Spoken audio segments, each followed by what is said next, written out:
అలంకారం చేసుకున్నాడు. ఆయన చెయ్యలేనిది ఏముంది లోకంలో? హాలాహలాన్ని చూసి అందరూ భయపడిపోతుంటే ఆయన దగ్గరికి వెళ్ళి బ్రతిమాలేరు.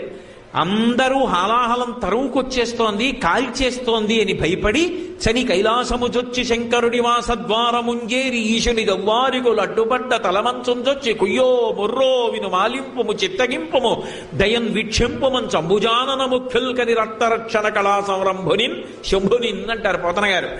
వెళ్ళి కైలాసానికి శంకరా నువ్వు తప్ప మమ్మల్ని ఎవరు కాపాడతారు, స్వామి రక్షించన్నారు అనేటప్పటికి బయటికి వచ్చి పరహితము చేయునెవ్వడు పరమహితుండగును భూత పంచకమునకున్ పరహితమే పరమధర్మము పరహితునకు నిదురు లేదు పర్వేందుముఖి అంటూ హాలాహలాన్ని దేవతల కోసం పుచ్చుకున్నాడు. ఆయన చెయ్యలేనిది ఏమిటి? ఆయన నాకు ఇది కావాలని ఇప్పుడు అడగడు. భక్తి ఉన్నదా మురిసిపోతాడంతే. ఆయనకి కావలసింది ఆ భక్తి ఒక్కటే.